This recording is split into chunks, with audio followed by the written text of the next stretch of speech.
They'll hear me, right? Yes, we've started.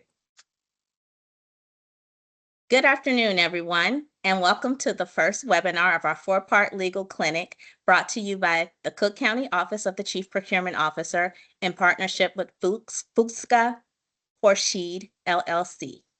Our presenter is one of the founding partners, Lima Khorshid. She received 2 bachelor's degrees from the University of Illinois at Champaign-Urbana in finance and marketing. She then went on to receive her law degree from Loyola University School of Law. Lima is frequently invited to speak at workshops to entrepreneurs about issues that affect their business. She also empowers them to create jobs in their community. It goes without saying, we're fortunate to have Lima presenting to our Cook County business community today. In just a few minutes, we'll welcome Lima to the virtual stage. Before doing so, just a few housekeeping items. Audience cameras and microphones will be disabled during the webinar. We will have Q&A at the end. During that time, you may drop your questions into the Teams chat feature. All attendees will receive a copy of today's presentation. And lastly, feel free to introduce yourself and your business in the Teams chat to network with others on the call. Now, without further delay, I'd like to present our presenter for the day, Lima Khorshid. Take it away, Lima. Thank you, Sabrina. Great to have you. And thank you, everybody, for joining us. Good morning.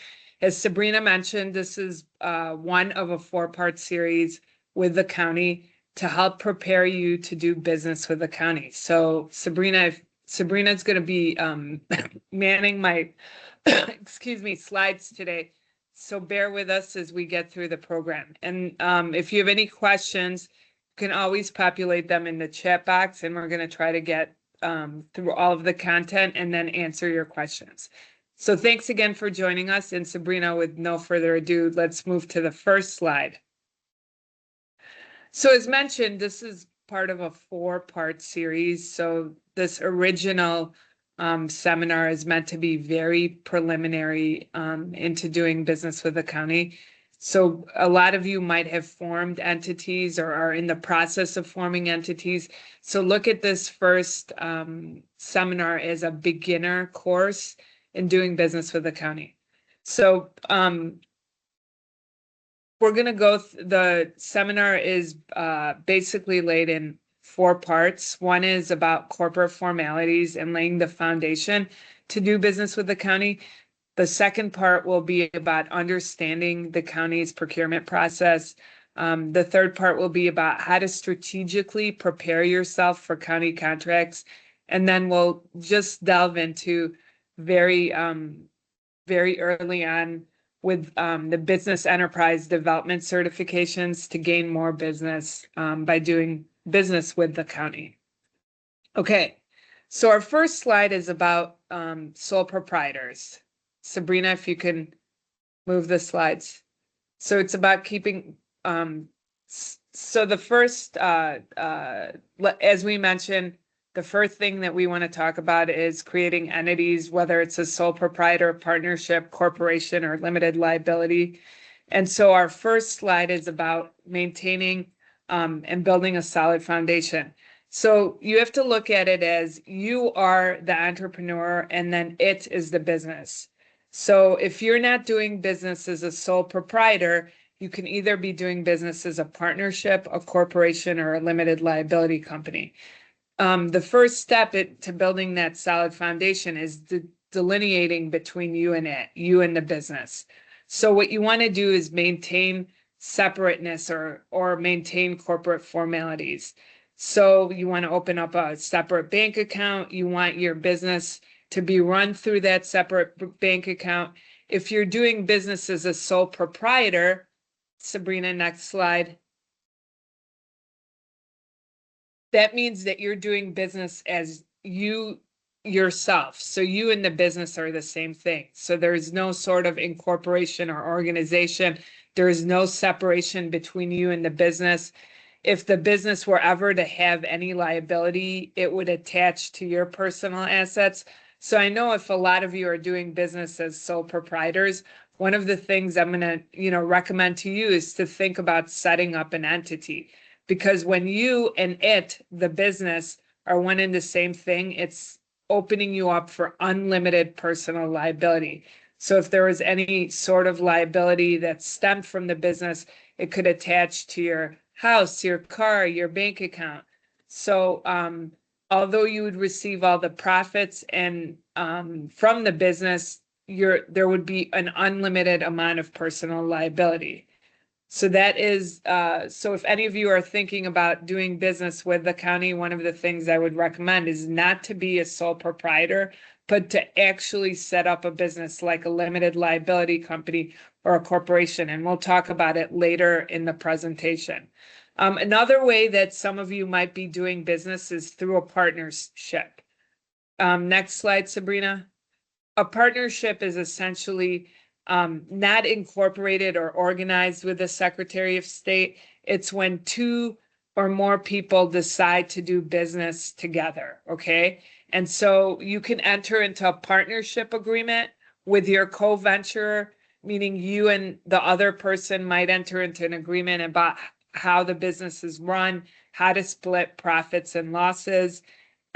But just like the sole proprietorship, because you don't have the benefit, excuse me, of creating a separate entity, then you have unlimited personal and joint liability, meaning, each partner might be 100% liable for the debts and obligations of the business based on your agreement, or each of you, technically is 50% liable, but if one of the partners isn't able to pay, then the other partner would be 100% liable for the debts and obligation. And again, if you're doing business as a sole proprietor or a partnership, you really need to focus on setting up a business. And so how do you set that up?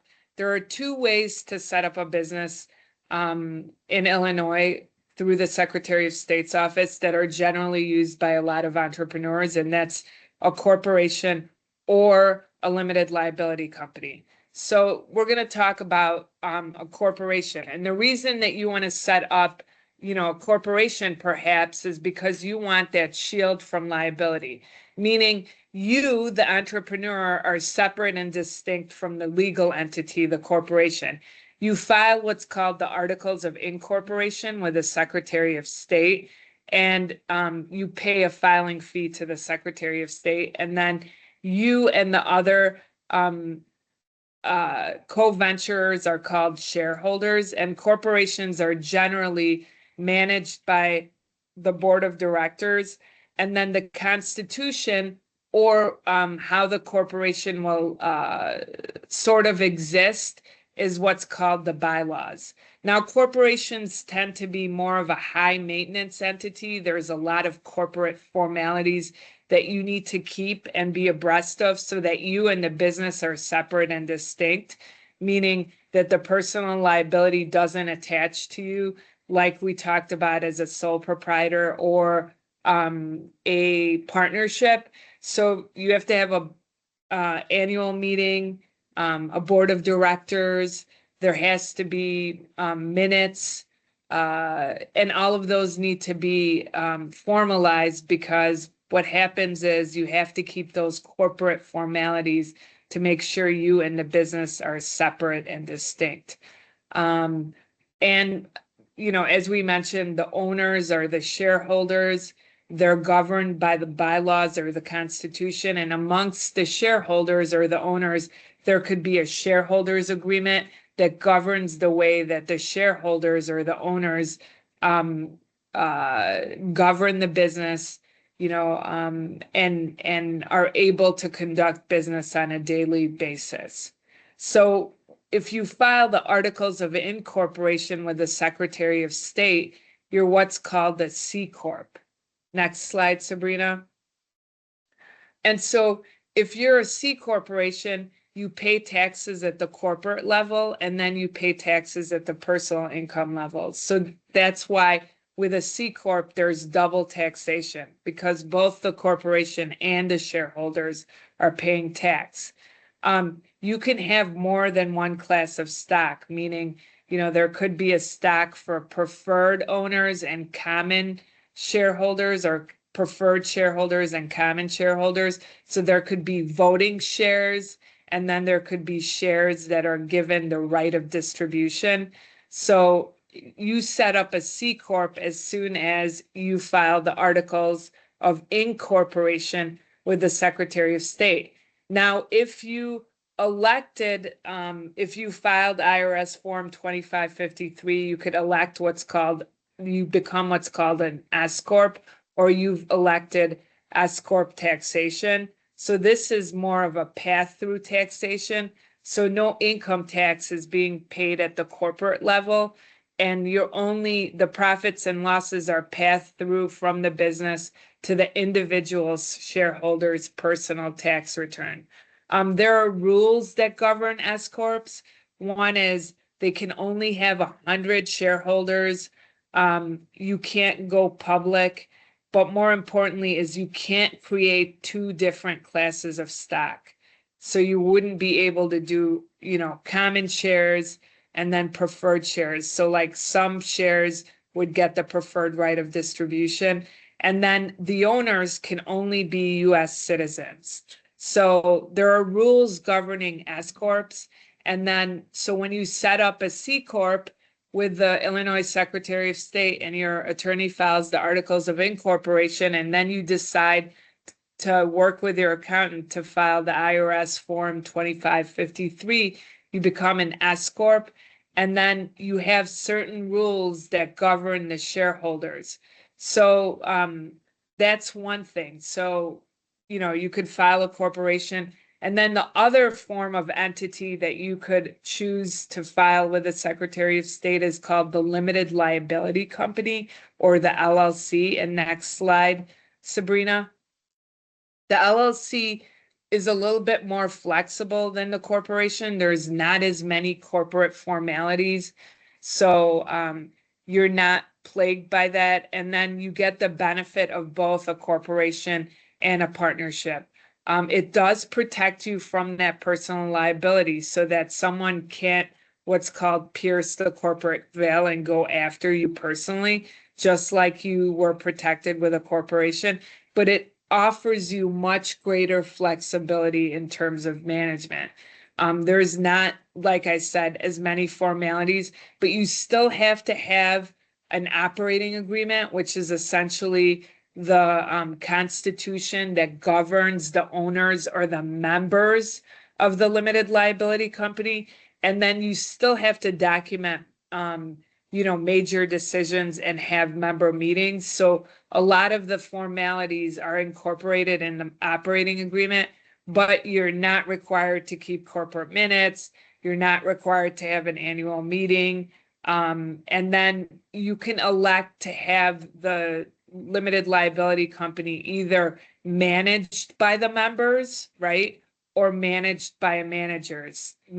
So the members can elect a manager, or they can manage, they can manage the LLC themselves. So it allows you that governance flexibility. And then it allows you also the path through taxation. You could choose to be taxed as either a partnership, or you could elect to be taxed like a corporation. So there's a lot of flexibility with a limited liability company.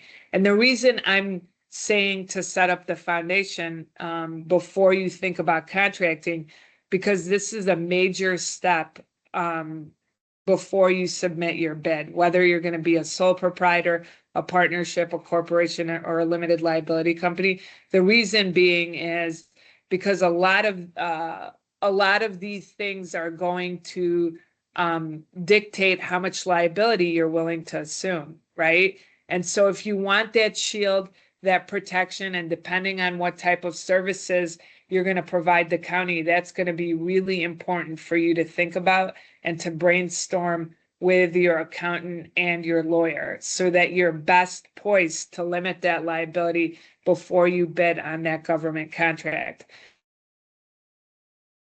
Now, if you're doing, you set up your entity as XYZ LLC, but then you're doing business as something else, like I'm making this up, your business is interfacing as Pam's Pumpkin Shop, right? But you're set up as XYZ LLC, then you have to file what's doing business as with the Illinois Secretary of State. So next slide, Sabrina. So this is essentially your operating name. So if the name that you had registered is different than the name that interfaces with the public, you need to file a DBA. So let's say you don't, heed my advice and you're still doing business as a sole proprietor, but you're interfacing with the public, meaning selling services as Pam's Pumpkin Shop, you need to file a DBA. So it's any sort of assumed name in business, right? Anything that you're doing. And then, and that's a formality that needs to be done regardless of what you're doing. So that way, someone who's looking up Pam's Pumpkin Shop knows that it's XYZ LLC or it's your name, right? And you have to renew your DBA every 5 years. So next slide, please, Sabrina. So you want to think about the first step, what am I doing business as? Do I need additional protection to ensure that I don't have personal liability? What types of services will I be bidding for? And is this protection instrumental before I submit a bid?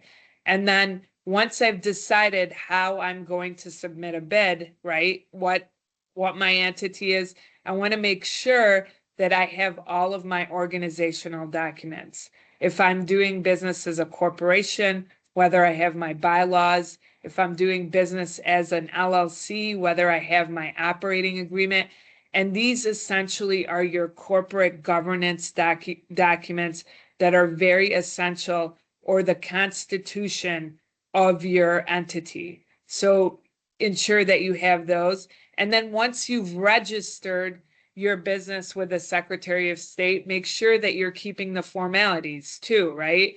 Whether it's, you're in a corporation and you have to keep your, meeting minutes, whether you have to file any sort of DBAs, whether you have to have, like I said, your bylaws, or if you're an LLC, whether you have your operating agreement, if there's any major decisions being made in your LLC, whether you have a member resolution for major decisions, and then you're filing your annual reports on a regular basis. So if you file for a corporation or a limited liability company with the Illinois Secretary of State, you have to timely file your annual report, meaning there's a due date for the annual report or the renewal of the entity on a yearly basis. If you don't comply by that due date, then the state will dissolve your entity.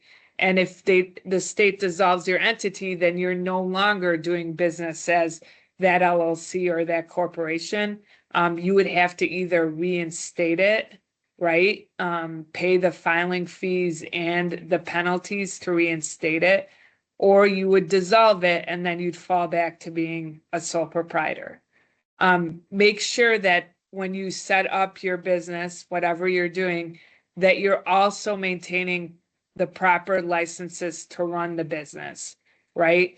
You're registered with the city of Chicago for your specific sort of licenses. And if the state requires any sort of registrations, you're also doing that.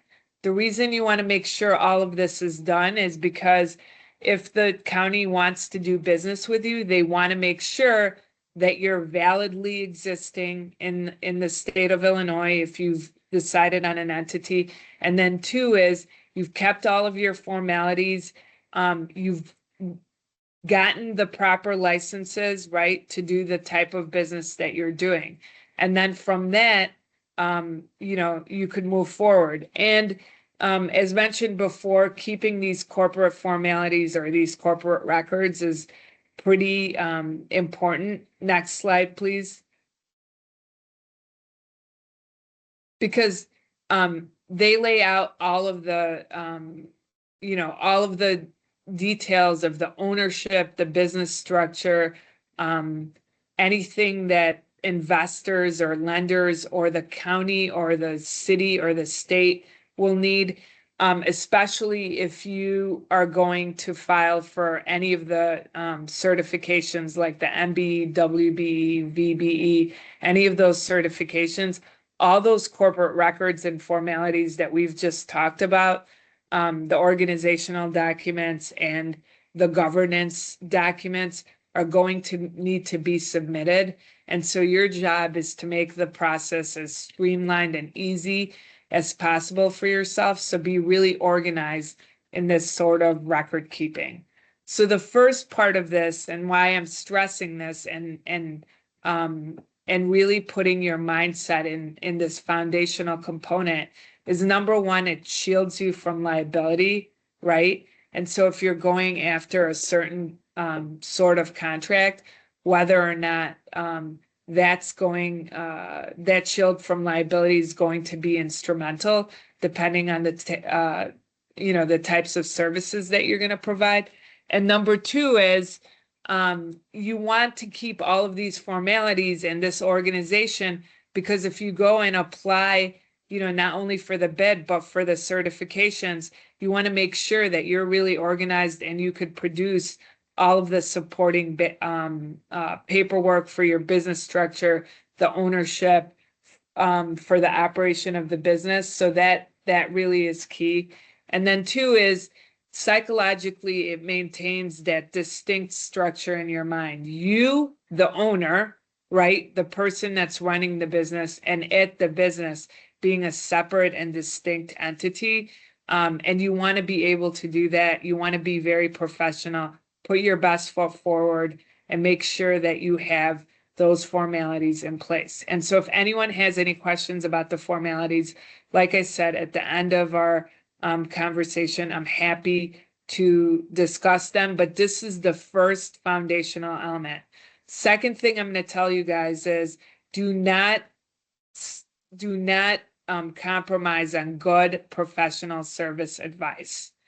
So make sure you meet with an attorney and an accountant to guide you on these corporate formalities and setting up your business, so you make the right decisions for your business, but you also have the proper documentation and paperwork to move forward. And then, a lot of the discussion right now, and this could be its own seminar, is about, sole owners, but a lot of you might have partners, right?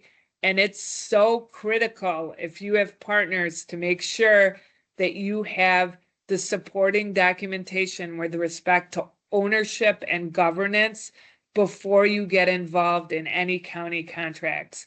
Make sure you meet with your lawyer, have all of your ducks in a row before you and any sort of co-venturer go forward and try to bid on county contracts. Okay, and so that's our first step. Our second step is understanding, and again, this is a basics overview course for step one, is how to navigate Cook County's procurement process and what are some of the things that are going to be very important for you to keep in mind before you move forward. So understanding the process entails the following. Next slide, Sabrina. Next slide. Okay. So the OCPO, or the Office of Chief Procurement Officer, is responsible for procuring the county's goods and services through what they deem as an open, competitive, and transparent bid process. And that's going to be really fundamental for you to understand. So our operative words are open, competitive, and transparent, right? And I'm going to explain to you what that means.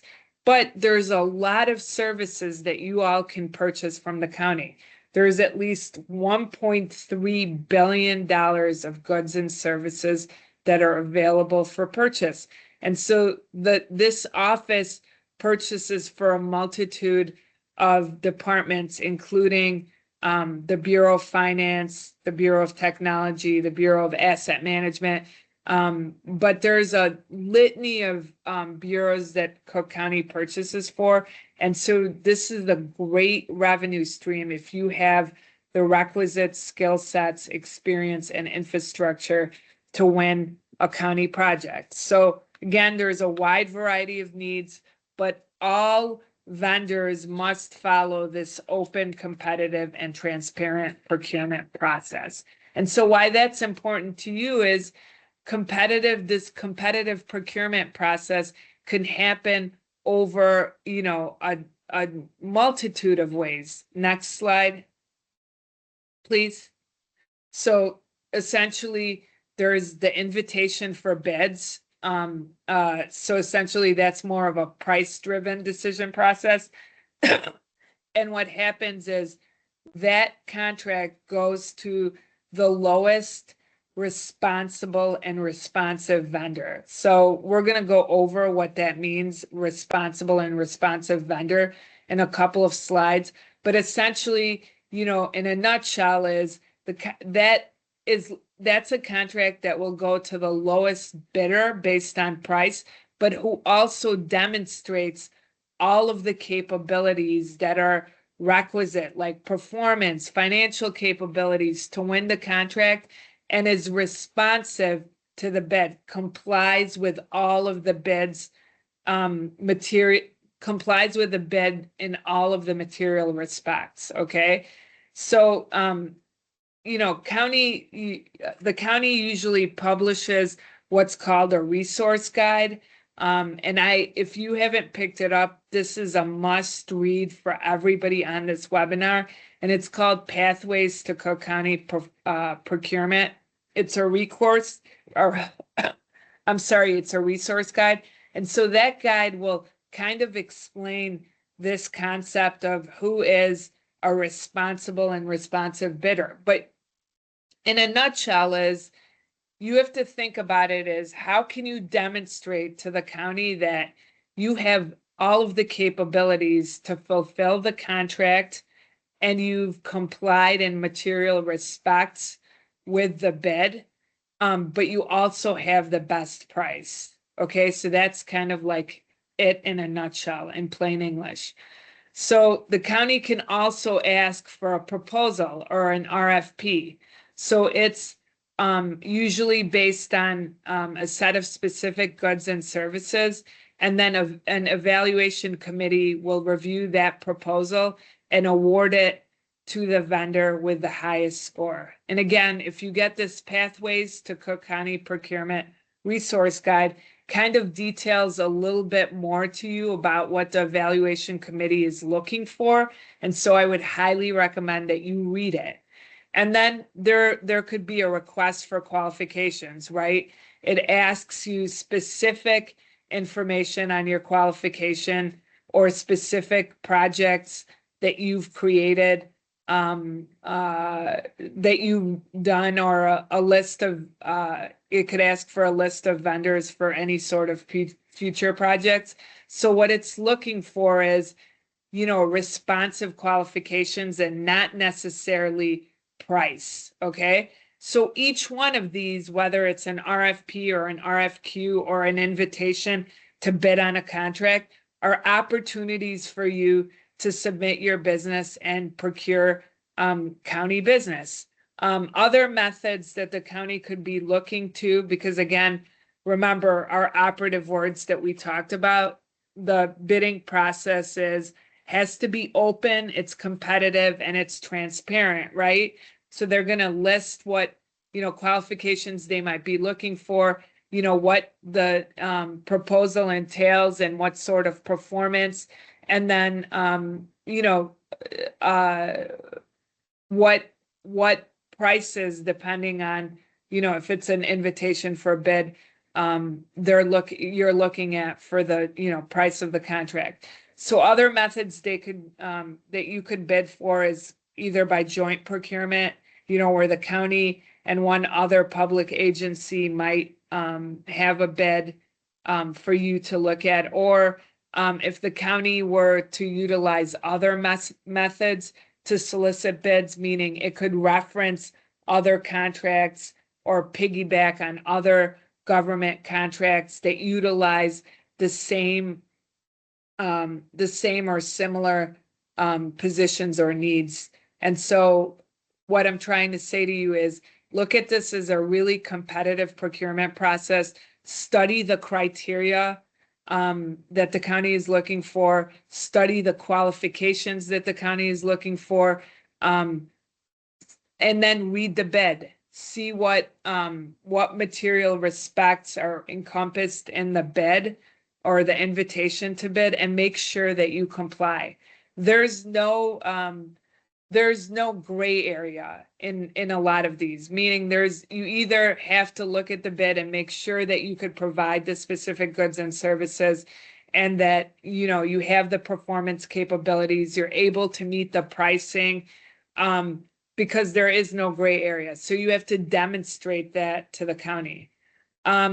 The first step in the procurement process, and again, remember, we're working on open, transparent, and competitive bids, is to identify the needs and the scope of the specifications that the county is looking for. So Sabrina, if you could move to the next slide. The county usually identifies its needs and specifications through a multitude of platforms. And we're going to talk about this platform called Bonfire, but some of the advertisements for these needs could come through Bonfire, could come through Open Data, or could even be publicized in the Chicago Tribune. So again, I'm going to reference that resource guide again. Look at that resource guide, see where you can find some of these opportunities. But the Bonfire vendor portal is basically a great first step for you guys. And so it's the first place for you to register, right? So you have to look at the Bonfire vendor portal and then register, because that's how you're going to submit your response to the contracts that are being advertised. So if I were to think about this and I were to rewind and reinforce some of the things we're talking about, first do your research, right? What's the process looking like? Today you're on this webinar because you're learning about that, but I would look at the resource guide. I would read the resource guide. I register on the Bonfire vendor portal. I go on the portal and read what the portal has to say and offer. And then I would submit my response on that portal. So when you submit your response, the county will review those responses, and then an evaluation committee will review the responses and negotiate terms on RFPs or RFQs, right? Some of the contracts that are over $200,000 will need the Board of Commissioners to approve it. Contracts that are under $200,000 may be signed by the Chief Procurement Officer. So depending on what the contract is and what the bidding process could be, it could take more than 6 months to a year. And that's why it's really important to look at the criteria that's associated with the publicized contract. Okay, and so Bonfire is going to be our big helper in this process. Next slide.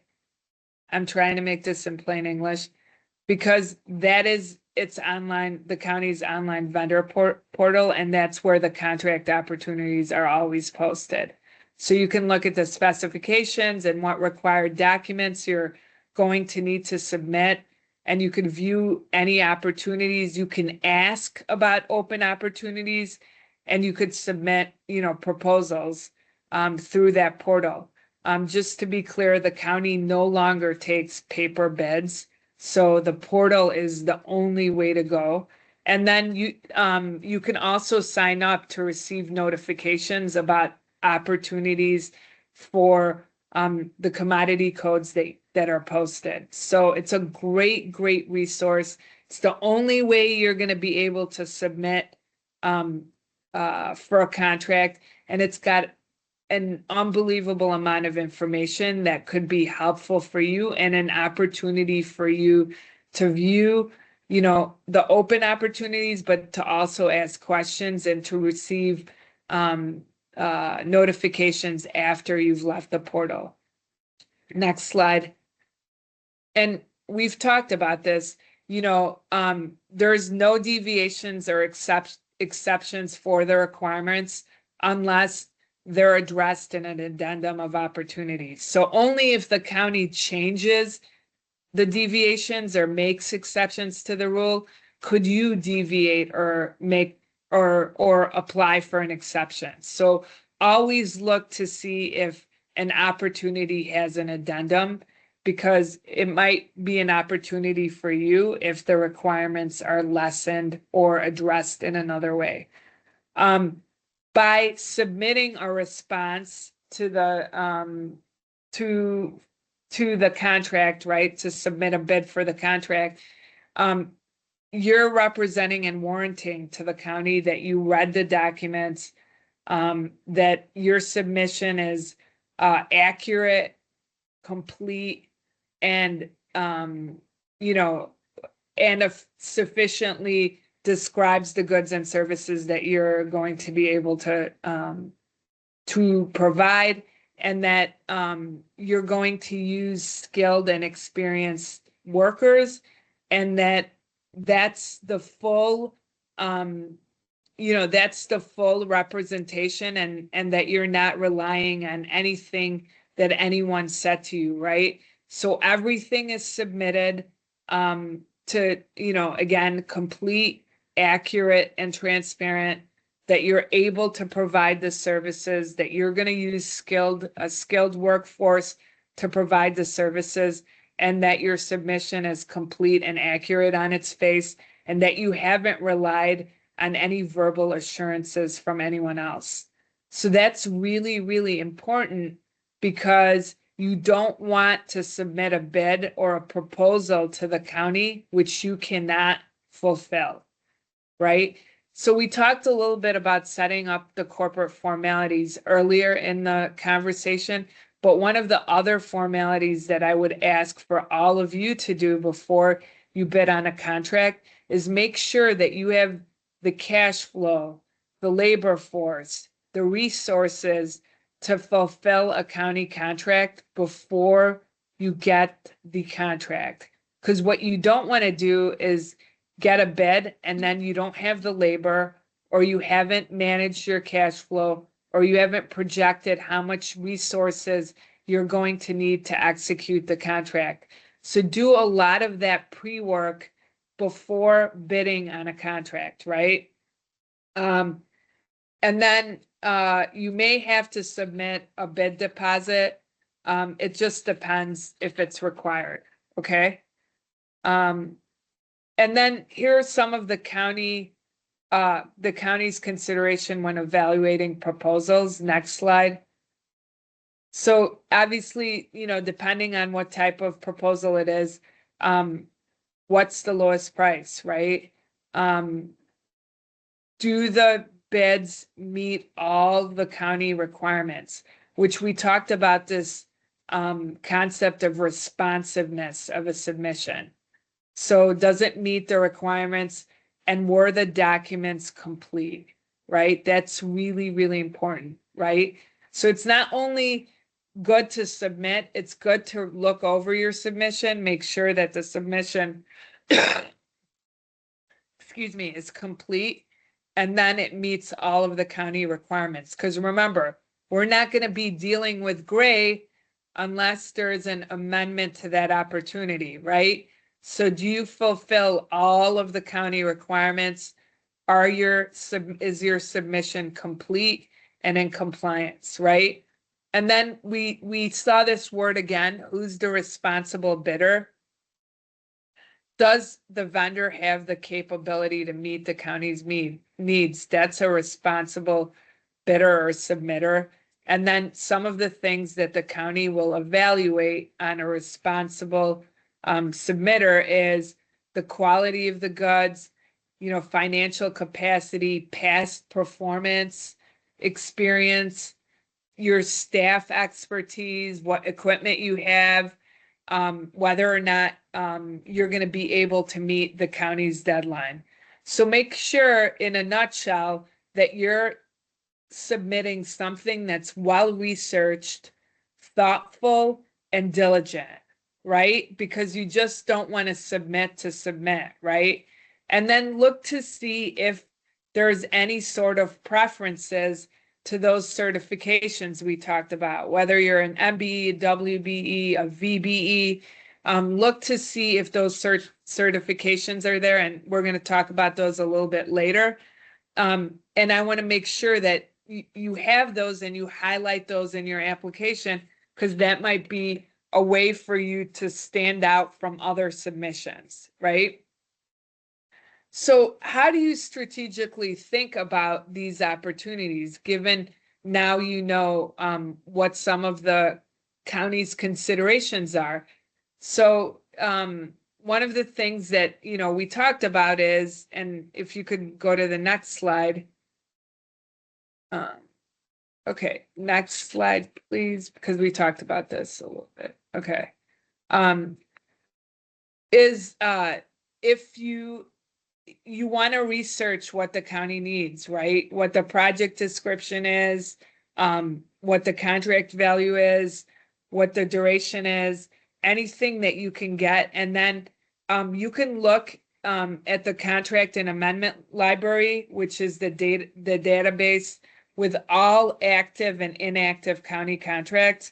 So that way you could review past deal terms and pricing terms, right? So it can help you better understand where what the county spend on the past contracts, but also may give you the opportunity to see what documents are required, what the other bids and proposals were in the past, and who the county has used in the past. So do the research so you better understand where the county spent, how much money the county spent in the past, what it was looking for, who your competitors might be. So that way you're poised to move to step 2, which is then understanding the opportunity, right? So, you know, you go through the resource guide, you see what contracts might be up on Bonfire, and then, you know, you identify what contracts might be ideal for your business, and then you're onto your research, right? Who did the county use in the past? What were the prices? What who your competitors are, what you need to complete a good packet. All of that is available at your fingertips, and so you should first research that. And then you want to better understand the opportunity, right? Because you've put in the research. And so one of the ways to do that is, you know, obviously, you know, joining a seminar like this, but also attending the pre-bid and post-proposal conference that the county hosts. Next slide, please. So this would help you get a better understanding. You could ask questions in real time. And then, you know, if you want to know when the conference is, there's also the link to the conference, which again is on Bonfire. But this would be a great opportunity for you to, you know, understand the opportunity, learn a little bit more about it. And then I would, if you can, inspect a physical job site, if it's on-site contracting that's required. And then if you have further questions, I would submit them through Bonfire.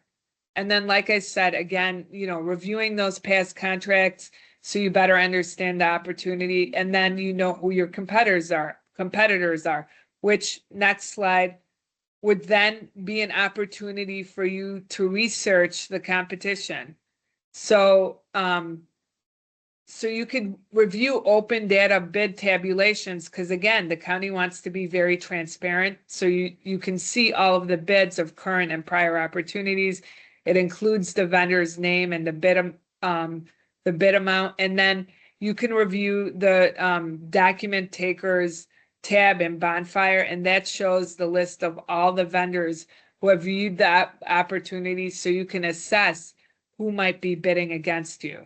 So a lot of it is not only identifying, a lot of this process is not only identifying the fact that a certain contract is, I don't know what's happening to our screen, that a certain contract might be ideal for you. But the second step is, as soon as you identify it, You want to do the due diligence to understand the opportunity to go on bonfire, to attend the bid conference, to ask questions, to look at your competitors. So that way you are submitting a thorough, thoughtful bid, and that's going to help you be in a better position to win the county contract. And so once you've done all of that and you've researched the competition, we talked about this, is ensure that you can fulfill the contract. And so next slide. Again, manpower, resources, insurance. Is there a conflict of interest? Do you have the capacity to properly safeguard county data if that contract requires it? You want to make a list of all of the potential items that are necessary to fulfill the contract, and then you want to make sure that you have the business infrastructure to support the answers so that all of these things are a yes, yes, and yes. Okay? So really dissect the opportunity and ask yourself, if you won the bid, could you fulfill the contract? Okay? And that again is a lot of thinking about this from an infrastructure standpoint, an employment standpoint, right? Do you have the employees? Do you have the financial capabilities? Are you able to sustain spending the money to get the contracts executed and still have adequate cash flow to run your business? So all of these things are, again, being thoughtful about the bidding process, being educated about the bidding process, and then being very realistic about the bidding process. Are you able to fulfill that contract? And then finally, again, this could be its own segment, but do you have the types of certifications that would make you stand out, right? Next slide. Next slide, please. Are you a minority-owned business, a woman-owned business, a veteran-owned business, a service-disabled veteran business, a persons with disability-owned business? And why these certifications are important and unique is because these certifications are sometimes the types of certifications that the county wants to, work with. So next slide, please. So as we mentioned, the county has $1.3 billion of goods and services, and certified, for example, MBEs or WBEs can vie for non-public work contracts. And a lot of those are awarded, 25% of those are awarded to MBEs and 10% are awarded to WBEs on contracts that are greater than $25,000. So the county, assigns minority, women, and disadvantaged business participation goals and incentives for certain projects, and even credits towards the total bidding amount for the lowest responsive bidder. So make sure you understand, the types of certifications that might help you get a further edge against the competition, and whether or not you qualify for these types of certifications. And then, these certifications are also good just generally because, next slide, please. Private companies often prefer to work with, diverse businesses. And then, the county has a diversity directory. So, find out if you can get listed on that diversity directory. And then there's the certifications also might be reciprocal certifications with the city of Chicago, and that would allow you to even get contracts with the city of Chicago. And then there are fast track certifications with the state because again, the Illinois has a quota of spending that it wants to spend with the state business enterprise program. So just look into the certifications. Perhaps they can give you an additional edge in bidding on county projects, or whether you're looking to do business with the city of Chicago or the state of Illinois. So all in all is if you fit the criteria or the requirements, this could be additional opportunities, like I said, to, stand apart, but more importantly, to gain access to other, contracts outside of the county. And so some of the requirements, and we're not going to go through all of them because I only have an hour, are, if you could go on the next slide, Sabrina, is 51% ownership, so majority ownership to a minority, a woman, a veteran, or a person with disability. And then your principal place of business must be in one of the counties that are mentioned on the slide. And then, the business can't be greater than 1.5 times the U.S. Small Business Administration size standard, and the size standard just varies depending on the industry. And then the applicant's personal net worth can exceed $2,955,193.19. Don't ask me how they came up with that. But there are requirements for these certifications. Just make sure you understand, that it's has to be majority ownership and control. So 51% and more, that you have that principal place of business in one of the counties that's on the slide. And then you fit the criteria with respect to the U.S. Small Business Administration and the personal net worth. The whole application process is, one more slide, please, is through the diversity management system protocol. And this is a very document intensive process. So we talked at the beginning of the seminar about having the formalities just to shield yourself from liability, but the application process for getting the certifications is really, really intensive. So just make sure that you take the time and effort to do that, but it is a very lengthy process that requires you to give the city, the state, the county, a lot of documentation. And then that documentation is submitted to a reviewer who may ask you for additional information before they certify you. There are site visits, right, to make sure that whoever is applying actually is the owner and is in control of the business, so that there aren't sham operations being submitted for certification. But that in and of itself is its own seminar. But this is the process. And then what I would say to you guys, and we're at the end because I know I'm almost done, but what I would say to you guys is the Bonfire portal is a great resource for you. It's also where you submit your your bid or your proposal. And then two is it has a plethora of information. And then the county does an excellent job of putting out that resource, that procurement resource guide, which goes through the ins and outs that we just talked about today, which is an excellent tool for you. But the greatest thing about this process is it puts you in the driver's seat of gaining a lot of information, asking a lot of questions before you submit, and then and hopefully getting your first or second or third county project. So who knows? Okay, that's about it. And then if you guys have any questions, I'm happy to answer any of those questions. Let me know. And then I know that we've been, the chat box has been populated with questions, so I'm happy to answer those questions as well.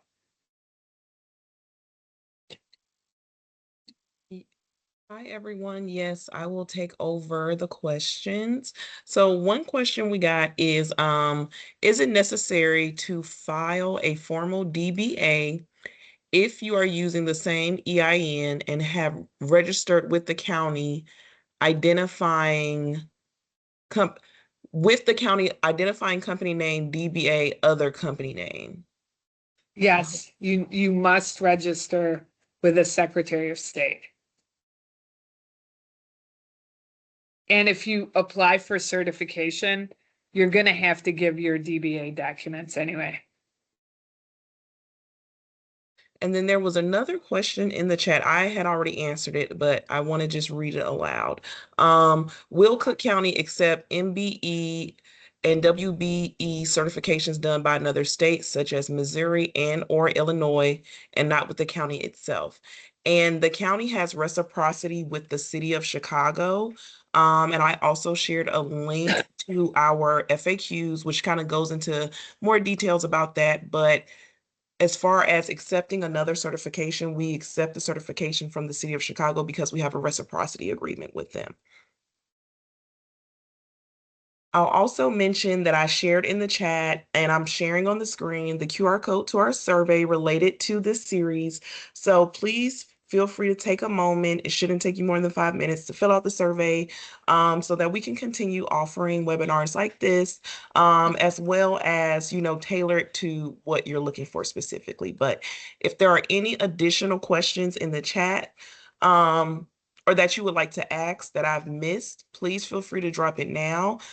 We have about 4 minutes left, so, we definitely want to hear from you all.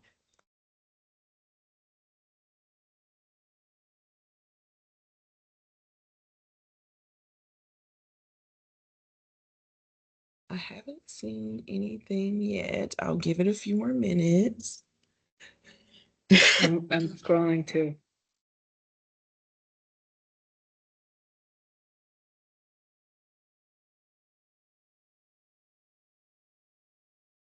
Well, if there aren't any, when is the next session? So I actually dropped links in the chat. The next session will be May 15th, including the registration link. So our next sessions will be May 15th, August 14th, and November 10th.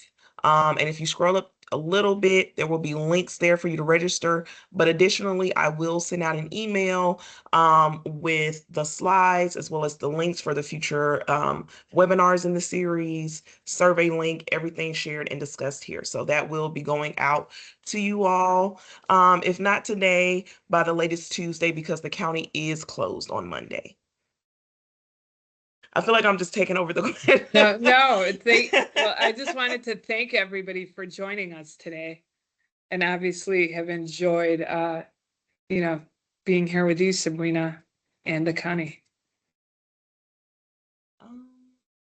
Okay, can We've I definitely enjoyed establish? you being here with us as well. Thank you so much. And I don't know about the audience, but we're looking forward to the next 3 webinars. So thank you so much, Lima. No problem. We Thank have you. another question. Oh, we Can have I another question. establish a virtual office? Can I establish a virtual office address there in Chicago, and will that be accepted? I'm not sure. I don't, what a virtual office, meaning you have an office, but sure, I understand. Yes. Because if you were going to get certification, they do a site visit. So you can't have a virtual location. Yes, I can confirm that. You're correct, Lima. And for whoever's question that was, that your office must also be located where you're doing business within the 6 counties in Cook County. So if say you have a virtual office and you're living in Florida, you cannot be certified to do business in Cook County. Now we'll add, you still can bid on contracts, you just will not be able to have one of the certification options. Okay, you live in Illinois. So are you, I guess, curious which county you're in? Because if you check out our FAQs, we also list the other counties that are able to participate in our certification program. So if you're not in Cook County, there are still other options as far as certification.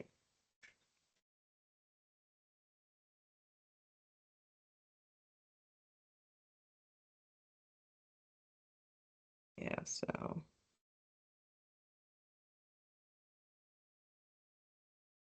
I just dropped a few more details in the chat, but I will share these links out in a follow-up email. But it's Cook, Kane, DuPage, McHenry, Will, and Lake County can also get certified with Cook County as far as contracting opportunities. Yeah. Yes, that's also in the PowerPoint. Okay, so we're a little bit over.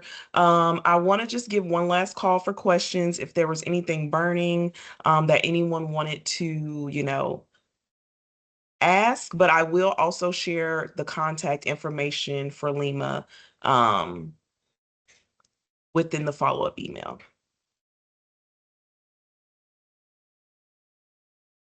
Okay. All right, well, thank you everyone for joining. Do you have any last words you'd like to leave the audience with?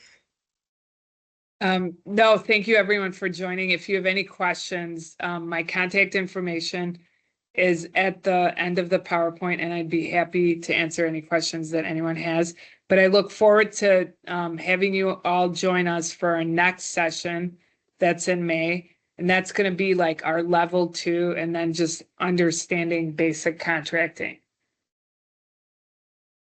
So, well, thank you everyone, and be on the lookout for an email from our team. Have a good rest of your Friday and happy Valentine's weekend. Thank you. Bye.